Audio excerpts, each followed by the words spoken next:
آج ہندوستان کے حالات آپ سے مخفی نہیں ہیں، کتنی قربانیوں کی ضرورت ہے، ہر طرح کی قربانی کی ضرورت ہے۔ اس دین کے لیے ہمیں اپنے آپ کو قربان کر دینا ہے، ایک قربانی کا پیغام ہے۔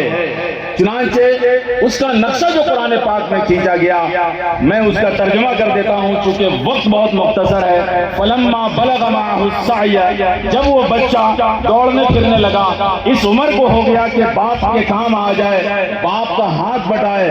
فلما بلغ معه السعی قال یا بنی انی ارى فی المنام انی اذبحک، اے میرے بیٹے میں خواب میں یہ دیکھ رہا ہوں کہ میں تمہیں ذبح کر رہا ہوں۔ بیٹے نے آگے سے جواب دیا یا ابت افعل ما تؤمر، ابا جان جو بھی آپ کو حکم دیا جا رہا ہے آپ اس کو بجا لائیں۔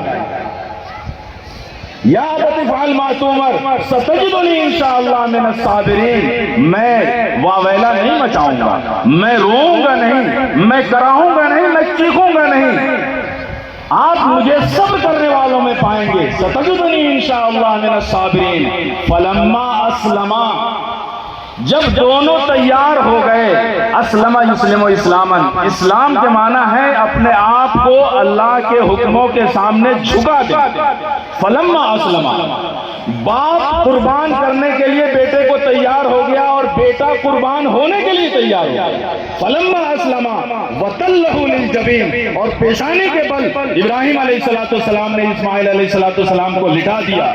نادیناہ یا ابراہیم قد صدقت الرؤیا، ہم نے ندا دی، گویا کہ اللہ کی طرف سے حضرت ابراہیم علیہ السلام کو یہ خبر آ گئی اور اطلاع دے دی گئی کہ تم امتحان میں کامیاب ہو گئے۔ مقصود یہ نہیں تھا کہ تم اپنے بیٹے کو قربان کرے، مقصود یہ تھا کہ تم ہمارے حکم کو مانتے ہو یا نہیں۔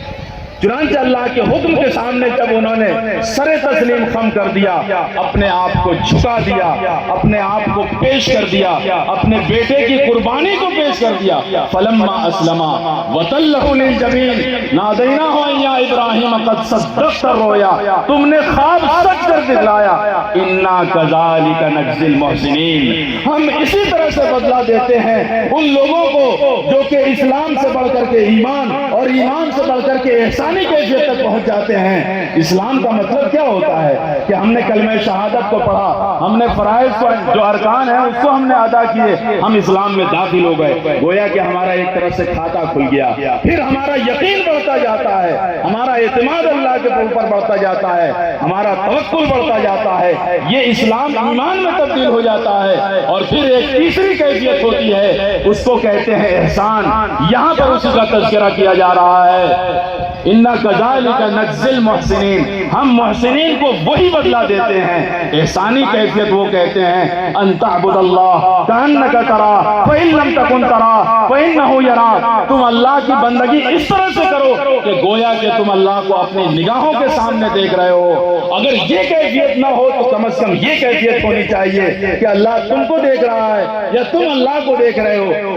یہ کیفیت جو انسان کی ہوتی ہے اس کو کہتے ہیں محسن، قرآن کی اصطلاح۔ اِنَّا كَذَلِكَ نَجْزِي الْمُحْسِنِينَ، ہم اسی طرح سے ان لوگوں کو بدلہ دیتے ہیں جو کہ اسلام سے بڑھ کر کے ایمان اور ایمان سے آگے بڑھ کر کے احسانی کیفیت تک چلے آتے ہیں۔ اِنَّا كَذَلِكَ نَجْزِي الْمُحْسِنِينَ، اور آگے سے اللہ تعالیٰ نے فرمایا إِنَّ هَذَا لَهُوَ الْبَلَاءُ الْمُبِينُ، کہ یہ بہت بڑی آزمائش تھی، یہ بہت بڑا امتحان تھا۔ دیکھیے امتحان اس وقت بہت سخت مانا جائے گا جبکہ ایگزامنر یہ کہہ دے، امتحان لینے والا یہ کہہ دے